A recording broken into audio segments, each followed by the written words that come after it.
Ngwame bundu ja Kongo. Ngwame bundu ja Kongo. Ngwame bundu ja Kongo. Ngwame bundu ja Kongo.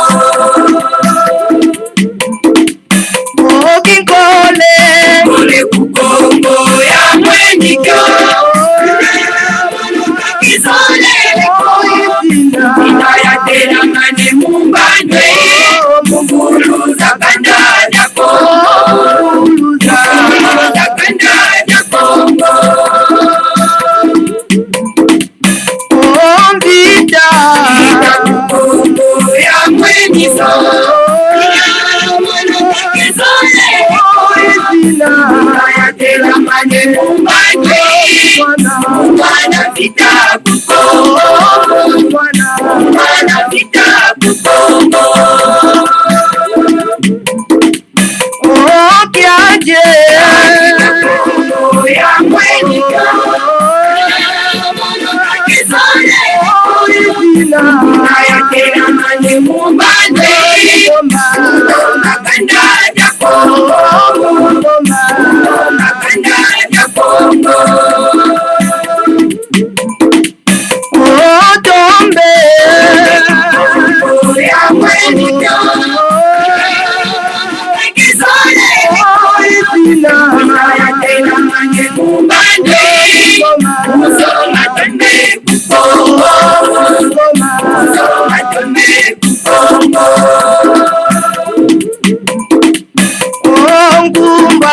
Ngwame bundu ja Kongo. Ngwame bundu ja Kongo. Ngwame bundu ja Kongo. Ngwame bundu ja Kongo. Ngwame bundu ja Kongo. Ngwame bundu ja Kongo. Ngwame bundu ja Kongo. Ngwame bundu ja Kongo. Ngwame bundu ja Kongo. Ngwame bundu ja Kongo. Ngwame bundu ja Kongo. Ngwame bundu ja Kongo. Ngwame bundu ja Kongo. Ngwame bundu ja Kongo. Ngwame bundu ja Kongo. Ngwame bundu ja Kongo.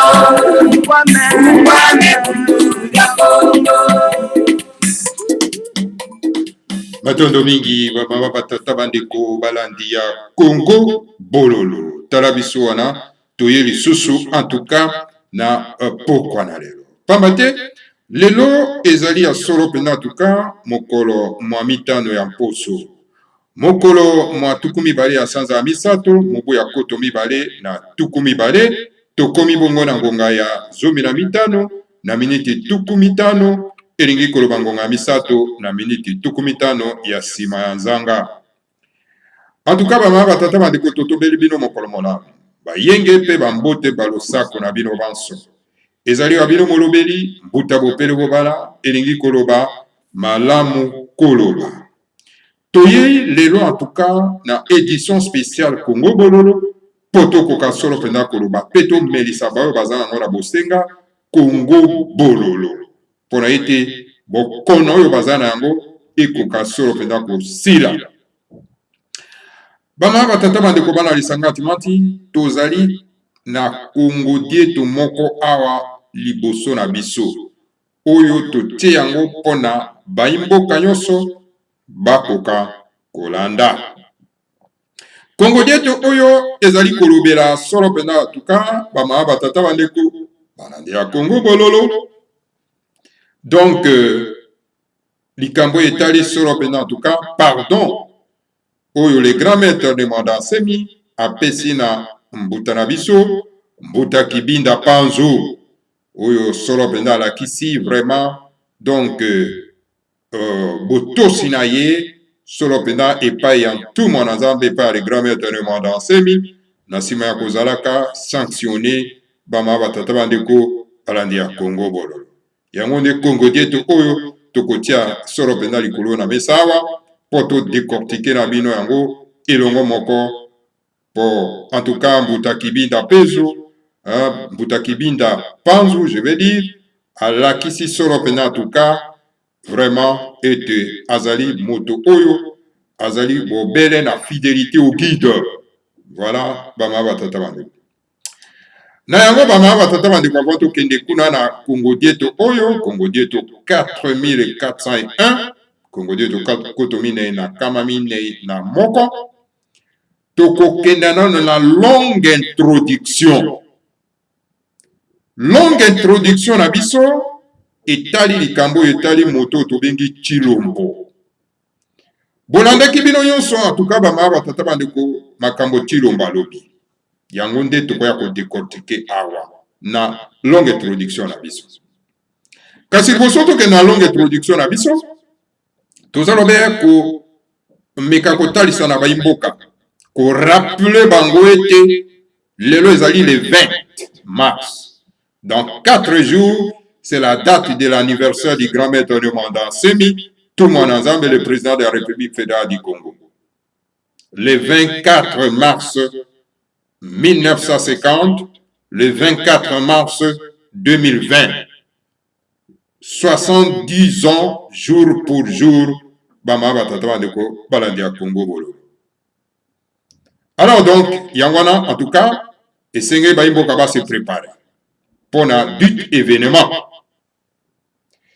Kasi, boyebi, Bama Batata de Konambo Kanabiso, ezali mboka oyo eza kotambusa masolo pena na bavutu na bato ya misala mabe ya Bama Batata bandeko. Mboka oyo ezali na occupation ya moi ba petit peuple qu'on appelle la coalition Tutsi rwandais. Moi ba petit peuple de rien du tout. Moi bato ba konda ba bela malari ya kosoko. Moi ba petit peuple baza ko ya ko konza. Solo pena en tout cas la race bantou. Et que la race bantou ne se réveille pas pour la kolongola soni wana Bama Batata bandeko. Alors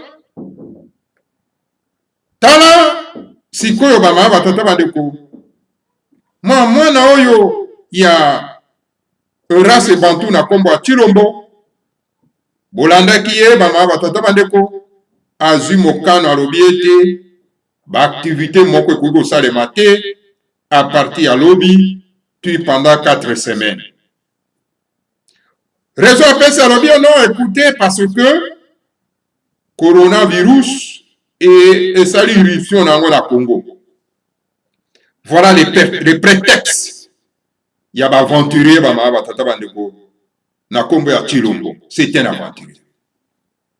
Que non, écoutez, Baimbo kanyo surtout esengeli batika confiné na kati ya bandako. Babimate, bakena na bazando te, bongo da bongo Bama Batata bandeko. Quel est le mobile où ezali sima wana Bama Batata bandeko? Ya moto ya babengi Chilombo alias Félix mwana ya Sud Kasai. Qu'est-ce que le mobile ezali derrière? Mobile ezali derrière ezali, c'est-à-dire pour bayoki ete le grand maître de Mandase baza ko fêter 70e anniversaire na ye le 24 mars. Alors il faut qu'on trouve un prétexte. Bama Batata bandeko bana esanga timati. Lelo toza kolobela ngo Bama Batata bandeko. Mais monsieur Chilombo, alias Félix, moi ya collabo qu'on appelle Tshisekedi. Nani apona qui est na kati ya Congo? Chilombo, est-ce que bapona qui est na peuple congolais na Congo? Chilombo, c'est quelqu'un qui a été nommé par Hippolyte Kalame Mwana Tutsi rwandais. Il n'est pas là par la volonté populaire. Il est là par la volonté d'Hippolyte Kalame Mwana Tutsi rwandais. Yangwano Moni Azali Nesikawa. Chilombo n'est pas un président. Chilombo c'est un marionnette. Chilombo c'est un peste. Azali peste. Pour la bana somi Mboka ya Congo. Azali peste. Alors ba peste basaka ba éradiquer ba peste. Alors Chilombo lokola azali peste sengeli ko éradiquer ye Bama Batata bandeko bandi ya Congo. Parce que ça la volonté, il y a occupation, il y a coalition tout dit. Et c'est que tu as éradiqué Bama Batata bandeko. Alors voilà, azo ça la volonté à Bapaya pour été empêcher le doute événement. Il y a commémoration, il y a les grands maîtres de Mandansemi, il y a 70e anniversaire. Mais tu l'as marqué à Tindaki Bandekonaye, il y a Sud Kassai. Bakena pour fêter 37e anniversaire, il y a parti collabo qu'on appelle IDBS, qui a travaillé avec la dictature de Mobutu. Qui a factionné la dictature de Mobutu, parti impère, parti État? Ce n'est pas son père. Tel père, tel fils. Et c'est pour cette raison que accueille pour ça la collaboration dans la coalition Touti pour être baby samboka ya Congo. Alors, bana somi ya mboka ya Congo, réveillez-vous. Chilombo Azali attend les lots comme mon côté, il y a quoi imposé par le peuple congolais. Parce que vous, le peuple congolais, vous connaissez qui était. Il est là par la volonté de ce tout Rwandais, mon payana combat politique canambé. Alors nous ne pouvons pas s'incliner dans la décision, il y a peste moko ou Azali pour s'incliner dans la volonté, il y a tout Rwandais dans combat politique canambé. Alors c'est pour cette raison, alors donc, date et anniversaire, les grands maîtres de Mandansemi sera maintenu. Alors, Oyekoya Eya, Denge Mobuta Loba, Oyekoya Eya, Tokosila Nanabino, le 24 mars 2020. Tokosila Nanabino. Et Chilombo, c'est l'enterré vivant dans le marché public. Parce que c'est un traité, un collabo qui fait la volonté. Yaba Payanaka, Tirambo, Kanabiso, Mama, Tatabandeko, Balandi à Congo, Bololo. Chilombo n'a pas été voté par le peuple congolais. Il est là par la volonté Hippolyte Kanambé, moi n'a tout Rwandais, mon père. Il est là par la volonté de l'Occident.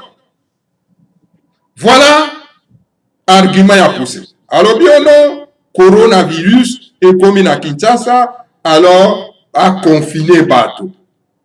Pendant qu'il est incapable de donner la nourriture au peuple congolais qui meurt, pendant qu'il est incapable de donner des emplois au peuple congolais, alors il y a Kangaba école, a Kangaba Zando, pour y azoton di sali bumune zo moya munene, matama ezali koya munene, na biloko azako yiba, azako lia kuna na cité olia. Voilà ba peste ndengo le Seigneur to éradiquer bango, ba ma ba tata bande ko balandi a Congo bololo. Alors, je m'adresse au peuple congolais qu'il n'y a pas le coronavirus dans le Congo. Il n'y en a pas. Docteur Moyembe a démontré que le coronavirus n'est pas un danger pour le peuple noir. C'est un faux problème. Alors donc, la date d'anniversaire du grand maître de Mandansemi est maintenue. Parce qu'il fait date d'anniversaire na kati ya terre ya Bakongo na terre ya Bakoko na ye. Et toi qui viens du Sud Kassai, tu n'as rien à imposer au fils du pays, la Kati Amabere Abakokonai. Yo, tu n'as Sud Kassai, à l'imposer, donc, Makamona Okuna na Sud Kassai. Vous en avez l'eau comme quoi imposer dans le Mandansemi, dans Mabere Abakokonai. Et Bangala, vous en avez l'eau comme quoi imposer dans le Mandansemi, dans Mabere Abakokonai. C'est là-bas, on a Bangala qu'il faut aller imposer quelque chose. Alors, le Seigneur te respecte bateau na terre ancestrale na bango. Et le Seigneur te mis tout ça na ba terre ancestrale na biso. Ce qui dolingi médiocrité, alors bateau na bateau ba kena ko sa médiocrité na bango, na mabele ya bakoko na bango. Moi je suis mongala, na zangombe, ce qui na za na médiocrité na ko kena ko sa na médiocrité na ngai, na mabele ya bakoko na ngai. Heureusement que biso bango beto da médiocrité lo kwa ba Chilombo. Nous sommes pas des pestes lo kwa ba Chilombo. Nous sommes le peuple voyant. Nous sommes un peuple dynamique. Tout se respecte. Et qui ne peut pas aller faire la coalition avec occupant, avec le petit peuple. Baouta.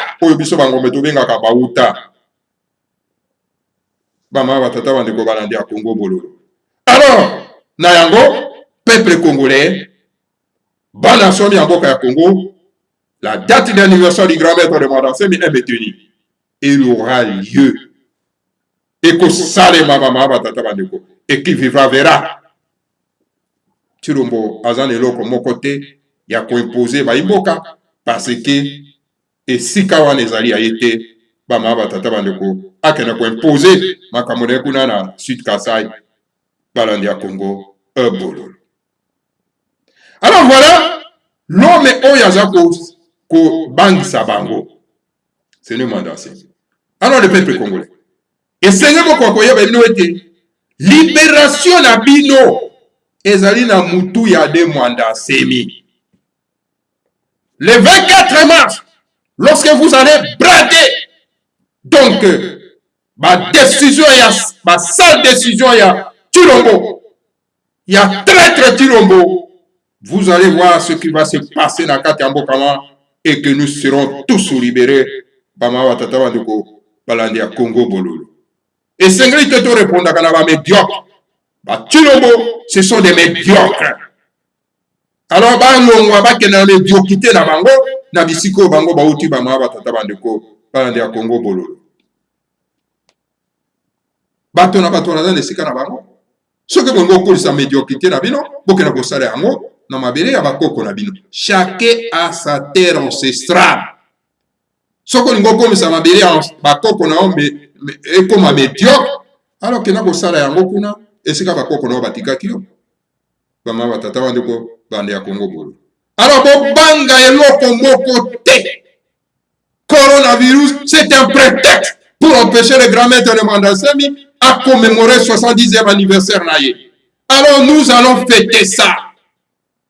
Aussi longtemps que Tokozana Bomoy, aussi longtemps que Tokozana na Pikiriki, Toko fêter yango, Bama Batataban de Kovalandia Congo Bololo. Et Sengelito fêter yango. 70e anniversaire, y'a Tomo Nazabe, et Sengelito fêter yango. Topesa merci matondo na bakoko na biso o batindi ye na kati na mabele ya kachopa ya kati na mabele ya race bantu et sengeto kumisa bakoko na biso ma batata bandeko. Et toute personne va empêcher, il va mourir.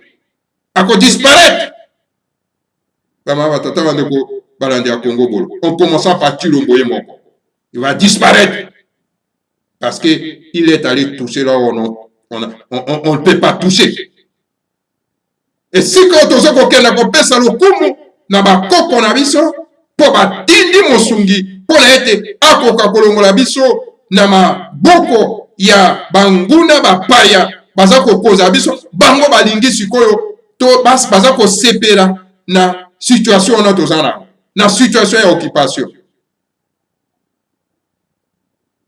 Le 7 août tobengaka le grand maître de Mandasemi bengaka donc un soulèvement populaire. Quand les mêmes Chilombo na des personnes na salle des personnes na ye oh la journée vire morte. Bato ba bimate ba vendre ba confiner la banda. Et voilà aujourd'hui, il répète la même chose. Et aujourd'hui, c'est l'anniversaire du grand maître de Mandasemi le 24 mars. Aye na ba le kuta na ye que non bato ba bimate toujours mesure bato bazala confiné na bandako babimate pendant 4 semaines. Ça c'est un prétexte. Objectif na bango ezali cassé, agenda na bango ezali cassé, c'est-à-dire qu'empêcher la date de la commémoration il y a 70e anniversaire il y a le grand maître de Mandasemi. Tout ça cause la Congo Dieu te dit le grand maître de Mandasemi a commandé sika wana bama batata bando. C'est une provocation de la part de ces pestes-là qu'on appelle Chilombo. C'est une provocation. Et vous allez payer très cher la provocation de M. Chilombo. Tu vas payer cher. Parce que tu n'as pas élu par le peuple. Tu étais nommé par un étranger, mon paya, dans le combat politique canadien. Et tu fais la volonté du politique canadien, moi, dans tout Rwandais. Un faux Kabila. Tu fais la volonté de ces faux Kabila. Il politique canadien. Et tu n'as même pas la honte. Alors, voilà Bama Batata Bandeko balandi ya Congo bololo. Et Sengeli Baimboka yo surtout tous à mobiliser. Coronavirus n'existe pas au Congo, il n'y en a pas. Et voilà, va utiliser, comme d'habitude, un autre médiocre qu'on appelle Mutombo. Mutombo alias Israël. Comment yo muto na kati ya mboka na yo? yokenda kozwa kombo ya mboka ya baninga omilatisi. Me tata mobimba me botala elongi na ye eza mabe lokola kaka motema ne eza mabe lokola elongi na ye. Ake kozwa kombo ya bapaya ya bamboka baninga amilatisi alobi kombo na Israël moto.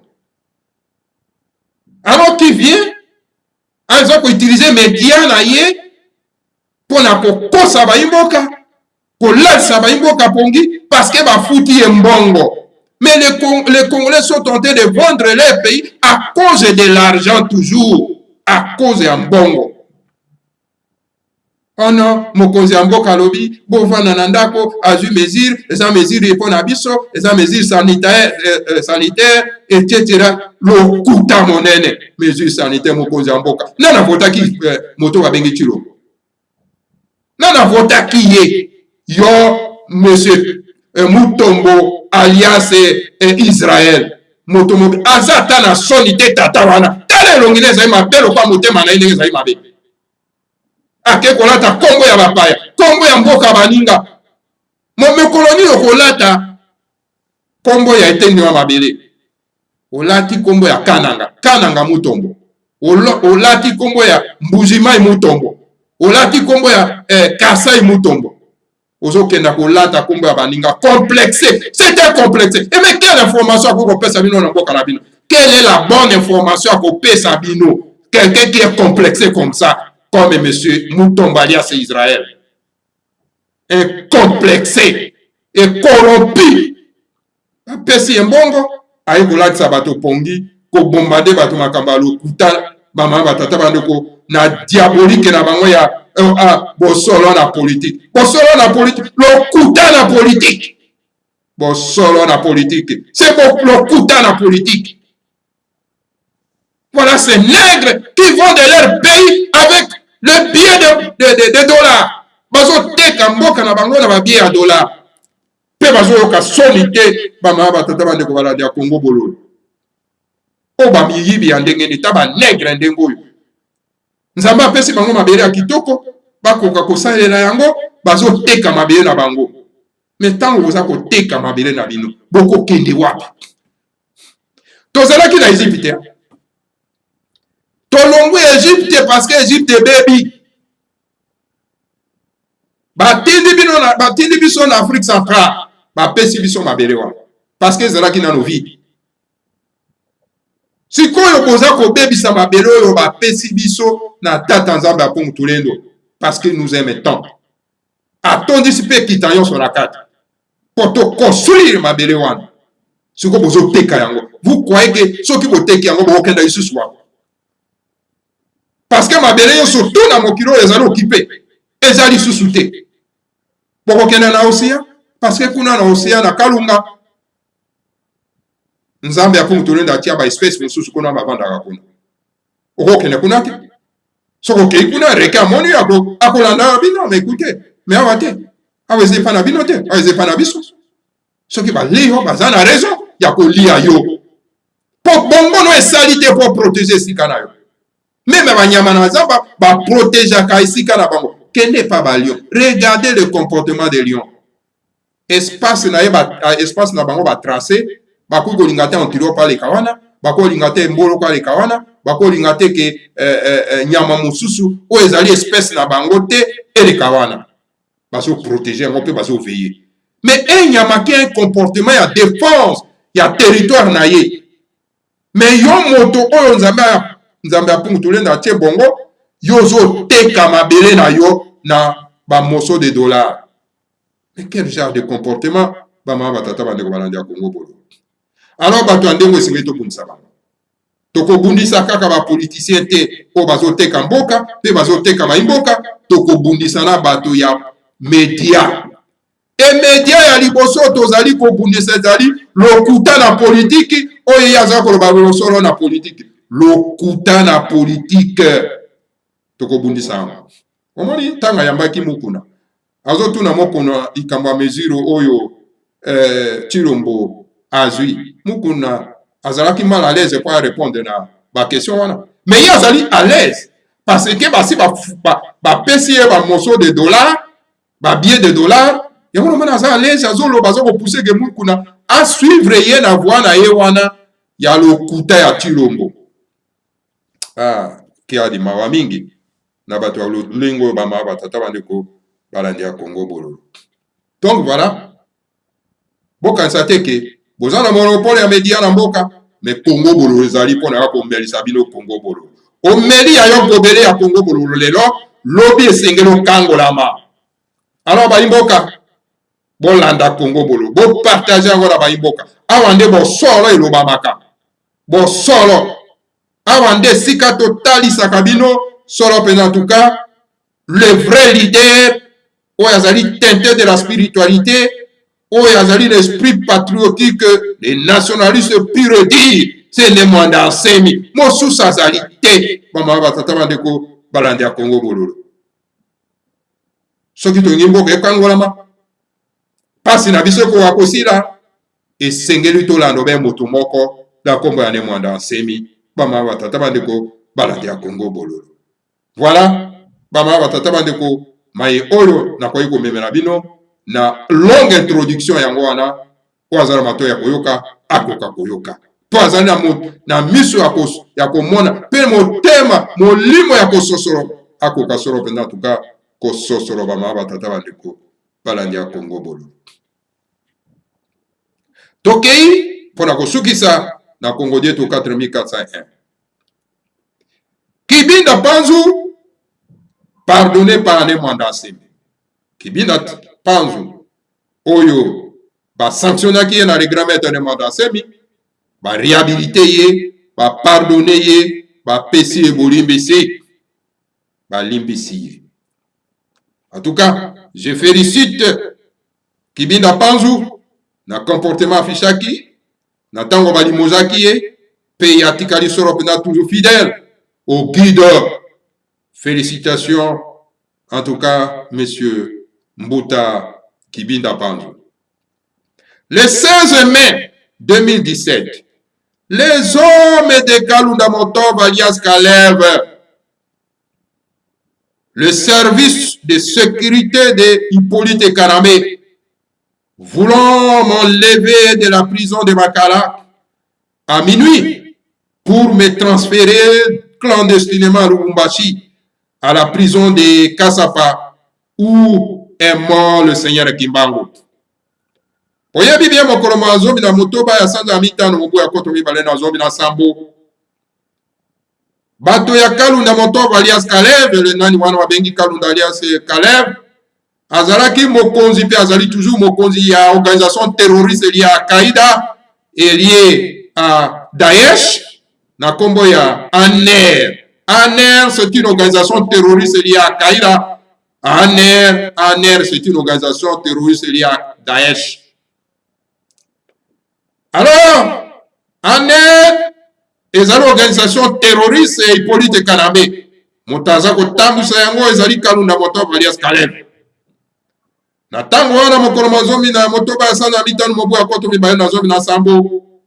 Balingaka ko enlever solo pendant le grand maître de mwanda nsemi na minuit na kati na prison ya Makala pona ete bako ko transférer ye na bokuku na kobombama na prison ya Lubumbashi na prison ya Kasapa kuna na Lubumbashi pai wapi le grand maître Fumo Kimbangu akendaka kotika biso bamama batata bandeko batinda ye na terre maudite.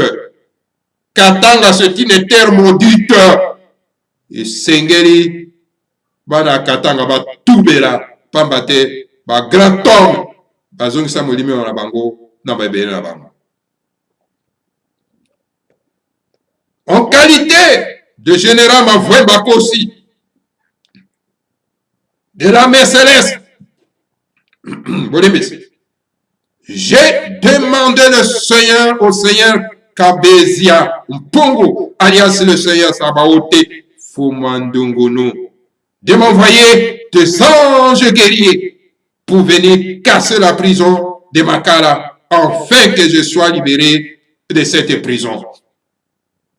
Alors, Nayango, tango bato ba élément terroriste à Hippolyte Kanamé et aux aliko tambu sa masoro venant à Kalunda Motov alias Kalev, le sanguinaire, les terroristes. Tant qu'on a enlevé les grands maîtres de Mwandansemi na minuit, na prison à Makala, pour pas qu'il y ait un kaye na Kasapa, na Lubumbashi. Alors donc, le général Mavoué Bakosi, à Saint-Oyo, Azali solo président en tout cas, Yamukira Molimo, à Senga qui solo président en tout cas, dans le Seigneur Kabesi à Pungu, c'est-à-dire alias le Seigneur Sabaote, Otobengaka Fumandungulu, pour Kokakotinde la solo président en tout cas, ba ange, ba nzelu, Yabitumba, pour Bayako Buka prison, Yamakara, alors Bakoka solo président pour libérer la prison. Et c'était les choses faites. Bama batata mande kwa landia Congo bololo. Lelo Hippolyte Kaname mwana tuti Rwanda mobaya.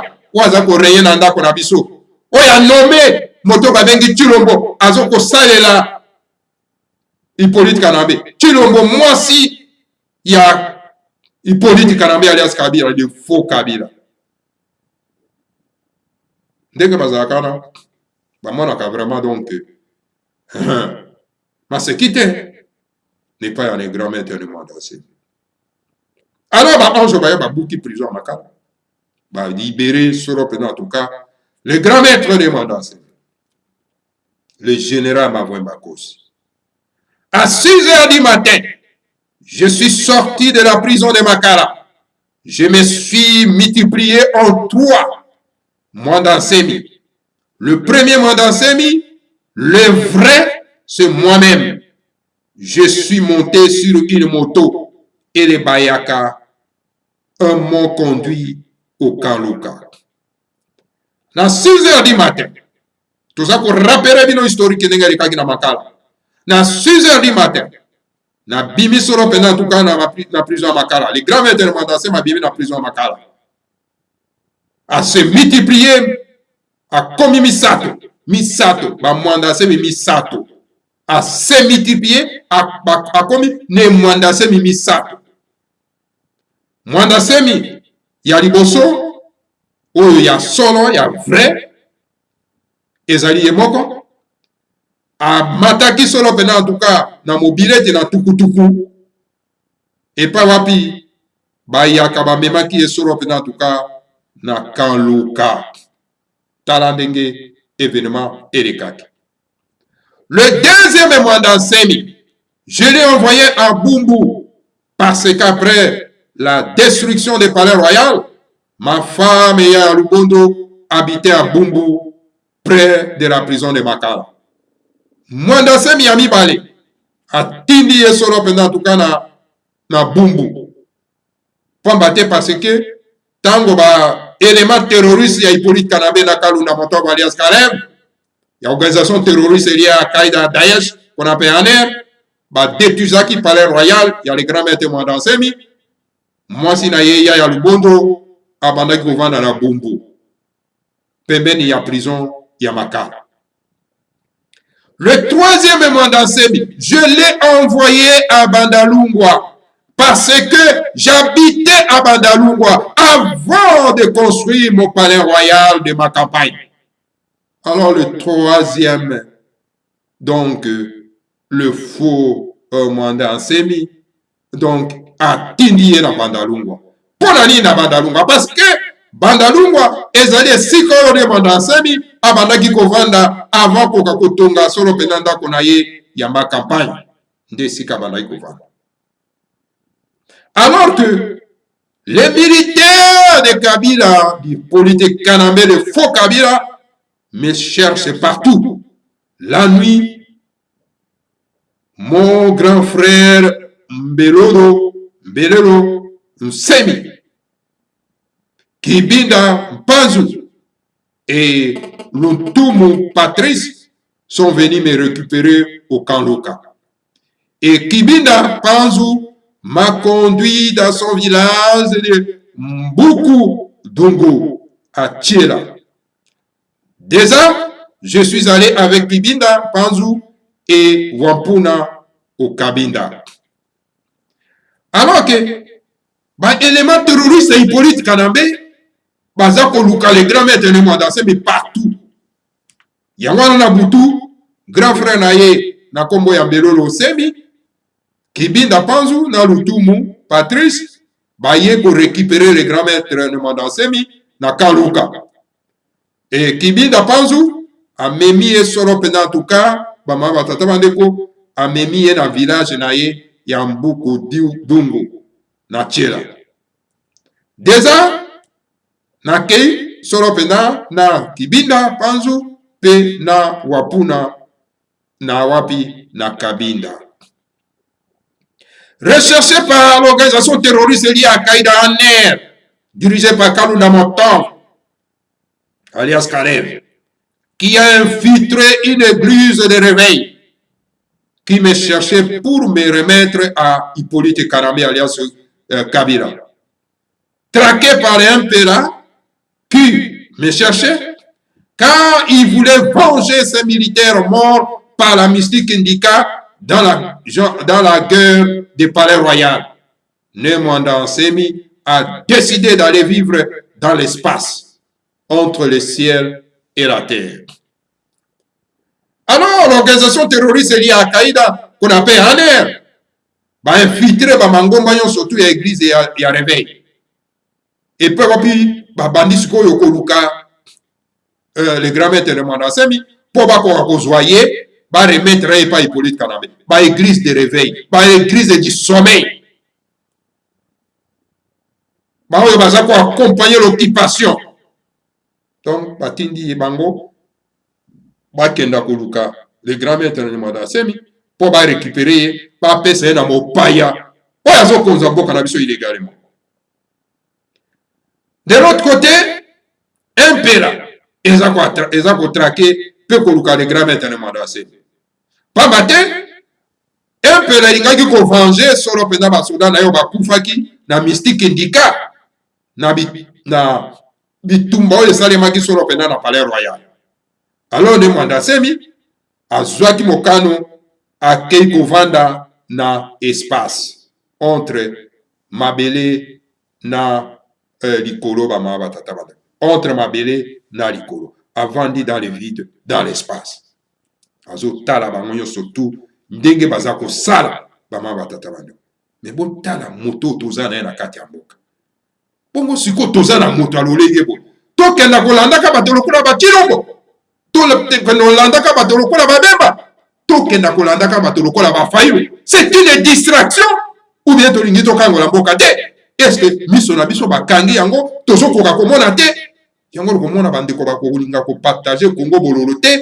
Bazo banga vérité ezali na kati ya Congo bololo.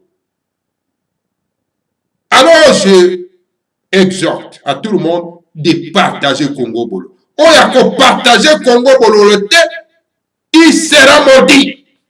Bama batata bande. Toko maudit et sengeli ba imboka ba fungola miso on partage Congo Bolo na ba imboka yon surtout bama batata bande ko po ba yeba makamu si ya le grand maître de Nemanda Osemi. Parce que ba media mususu ba lobela kango te. Mais awa kaka wana kate na Congo Bolo to lobela kango bama batata bande ko Paradia Congo Bolo. Alors le grand maître Nemanda Osemi a que gouverneur entre le ciel et la terre. Là, il a rencontré le Seigneur Kimbangu, qui lui a dit que qui salue et qui toi couvana ka qui maniseti ko vutuka. Voilà bama batata bande. Pona bande ko na biso oyo balubaka Kikongo pe bayebi Kikongo bozwa ngai on rigueur te parce que toujours be ko buna ndenge ni ya ko prononcer na Kikongo bama batata bande. Kuna sika le grand maître Nemanda Osemi mapandaki na espace entre le ciel et la terre likolo na mabele akutanaki na fumu kimbaba alobi na ye phrase oyo nalobi awa kisaluki twa kuvana eka kimanisieti ko vutuka. Alors, après des années au monde des morts, je suis rentré à Kinshasa et je me suis mis au service du président Olenga Koyi de la CNSA. Alors donc, na nsima ya mbula mibale oyo avandaki na mokili ya bawa azongi sikoyo na Kinshasa epai wapi akendaki komipesa epai ya mokonzi ya CSA na kombo ya Olenga Nkoyi. La femme de Kibinda Panzu Kabu dia Kabuku Kabu dia Kaku agent de Matezolo Ngoma Pezo Lusu et maître Fula Matingu a manqué du respect au grand maître de Bundu dia Congo. Comment j'ai un haut cadre de Bundu dia Congo dont sa femme injurie publiquement le grand maître de Bundu dia Congo? Alors moi c'est un Mbuta Kibinda Panzu Ouazari Kabu dia Kaku Ouazari agent ya Matezolo Ouazari agent ya Ngoma Pezo Ouazari agent ya Lusu Ouazari agent ya maître Fula Matingu azangi botosi par les grands maîtres ya Bundu dia Congo. Alors comment ça fait-il que moi si ya au cadre ya Bundu dia Congo akoka kofinga publiquement mokonzi ya mobali na ye publiquement ba batata bandeko mokonzi ya Bundu dia Congo. Voilà ba batata bandeko. Le Mandasemi a renvoyé Kibinda Panzu de son poste de Nsanda Congo dans Bundu dia Congo. Mais Kibinda Panzu est resté très poli et très respectueux envers les grands maîtres Mandasemi. Yangwana, à cause de moi, c'est un Mbuta Kibinda Panzu, Oyo, Azanga Iboto, c'est pas les grands maîtres de Mandasemi, tout le monde Zambe. Yangwana, le grand maître a renvoyé qui sera en tout cas Kibinda Panzu. Na poste na yewana ya Sanda Congo na Bundu dia Congo. Mais kasi Kibinda Panzu ata balongola ki esolo pena tuka na poste na yewana atikalaki na ye toujours poli, respectueux envers les grands maîtres de Mandasemi. Voilà les autres comment est-ce qu'ils devraient faire. Ce qui m'a bimisi bino alors lobakaka ingeta le grand maître kasi tozobe kokoba ko servir yo ata na paix de poste wana menga naza kokoba be ko servir yo. Voilà un homme et sengaza la fidélité au guide. Et non balongolo de sika yo kolobe ngape na ke ko saro ya ngai. Ngai pe bakuru batinda ngai. Bakuru batinda yo yebero koni. Ngai bakuru pe batinda ngai. Ngai pe bakuru pe basara kana lokuta waya. Lokuta. Alors voilà, Kibinda Panzu, Alexis, exemple. Naba onyo surtout, oyo ke le grand maître Mandasemi, a komeli bango Congo dieto yamabe, a longoli bango na bisika na bango, et sengeli botika la kimia, bolobi, fidélité au guide. Donc, toko suivre yo toujours comme un cadavre. Soki na lobi, oh, batoko wabi, non, yo sa fanatique. On ne regarde biso tozana mitune ni toko suivre motolo kola un cadavre. Mais parce que makambo ya bibi no webi angote. Voilà. Makambo ya zoko lo babino bozolo ba angote. Donc ça va bembe, c'est ngeli suivre moto yo, aze bembete, ndenga za kotambola. Alors, le Mandasemi s'est rappelé de tous les bons services que Kibinda Panzu a accompli au profit de Longia Congo qui lui a pardonné. Alors, na kotala kasoro pena tuka botosi ya Kibinda Panzu, ya Mbuta Kibinda Panzu, le grand maître de Mandasemi azongisima. A se rappeler na bolamu nyonso tout oyo Kibinda Panzu a sala pona ye. Alors donc, esengeli aki azwa mokano ya kopardonne ye etala Kibinda Panzu azali pardonné la victoire. Voilà Kibinda Panzu a récupéré soro pena en tout cas ba bisika na ye nyonso. Voilà Kibinda Panzu azongeli mosala na ye. Voilà Kibinda Panzu azongi soro pena na kati ya ndako na ye. Bama batata bandeko balandi ya Congo bololo matondo mingi vraiment Mbuta Kibinda Panzu. et lui a intégré dans le présidium de l'État fédéral de Mayombe dans la République fédérale du Congo central, Ingeta Ibobo Ibobo. Et sans plus tarder, Mama Tata Bandeko Kibinda Panzo va intégrer la carte ya présidium ya État fédéré ya Mayombe et pa wapi ya kozala mokonzi ya État fédéré ya Mayombe na kati na République fédérale du Congo central, Ingeta Ibobo et Ibobo. Voilà. Mama Batata Bandeko Bana Lisanga Timanti Kibinda Panzo azali un exemple pour la biso yonso. Mama Batata Bandeko. Donc, envers tout mon ensemble, envers le président de la République fédérale du Congo, voilà Mama Batata Bandeko. Exemple monnaie à suivre. Maintenant, Domingue Nabino Banso pour la division, vous partagez Congo Bololo yo, na lingina mo na vraiment bandeko ba partager Congo Bololo oyo. Na ba messenger, na ba WhatsApp, bisika yonso na ba email, vous partagez yango. Pour nani bozana kilo à partager Congo Bololo. Soki Congo Bololo bandaki kolobela makambo ya religion abapaya. Soki Congo Bololo bandaki kolobela makambo ya Biblia. Mokanda ya kola sabino pongi ya babebe. Soki Congo Bololo bandaki kolobela ame awa.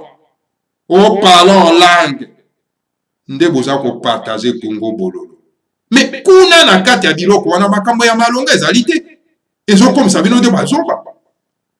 Tara mindele. Baza ko fabriquer ma virus pour kaka détruire l'humanité. Vous trouvez ça normal? Et que vous croyez que ces mêmes gens ba komemela la Bible kwa malamu, lokola ba Bible, lokola ba lingomba mangomba na bango, o ba bengi catholique, o ba bengi protestant, o ba bengi christianisme. Ba komemela bino kaka loko o ekoya ko bebisa bino ba tata bandeko. Virus. Bato mobima bafandi, bakena ko fabriquer un virus ko ebomba kaka bato. Ebomba kaka bato. Mais c'est quoi? Quel monstre! Il y a une telle race. Hein? Race ya ndenge nini oyo? Nzambe asali et ya ko manipulaka ba force du mal pour être esala na bato mabe. Hein? Oyo bato ya ndenge nini?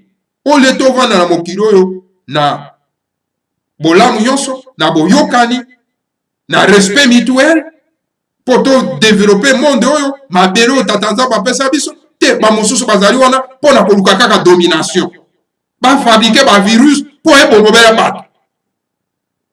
Alors bino bovandela mwa bareligion na bango bamemeli bino, vous croyez que lobiko ezali wana. Ok, à la fin des comptes, boko na mosimu Congo, boko okuta ke lobiko ezalaki na kati ya biloko wana te. C'est déjà trop tard. Oso zongi na mosimu Congo. Et moto aye ko pesa bino solo pe en tout cas, bonzambe ya solo. Hein? Oyo ya koyeba ba valeur spirituelle, ba valeur humaine. Oyo na kati ya bundu ya Congo. Bino boza ko accompagner ba payo baza ko combattre ye. Pour na ete botikala na domination kaka ya makambo na bango oyo ya lokuta bamemela biso. Partager Congo Bololo oyo na baimboka yonso bama batata bandeko balandi ya Congo Bololo pour na ete baimboka bakwa kozwa connaissance bama batata bandeko. Voilà maye tobemelaki bino solo pe en tout cas na poko na lero yango wana bama batata bandeko tokuta na bino mbala sima c'est toujours na kati ya Congo Bololo. Que le Seigneur à Congo vous bénisse tous, bénisse les mandats Semi et bénisse la République fédérale du Congo, Ingeta, Ibobo et Yoyo.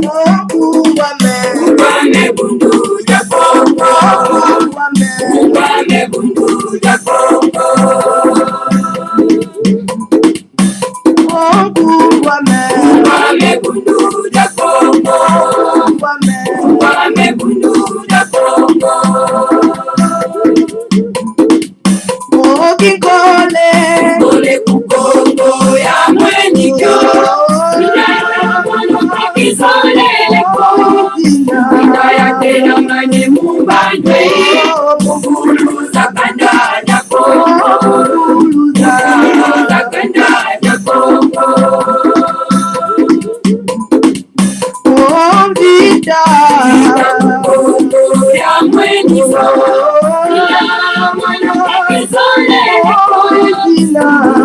tela mane mbanje mwana vitabu mwana vitabu Kiaje ya mweni ya mwana kakisole na ya tela mane mbanje kakanda jako kakanda jako Dombe ya mweni kakisole na ya tela mane mbanje musoma tende musoma tende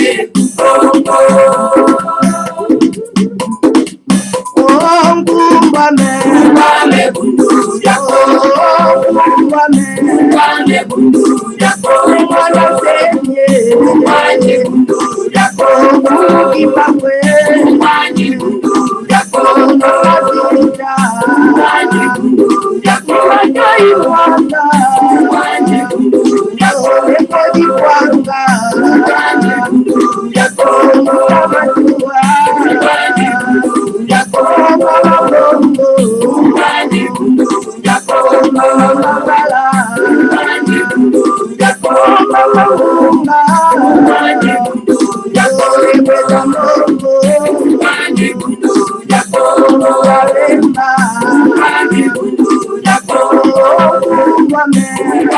bundu yako Ngame bundu yako Ngame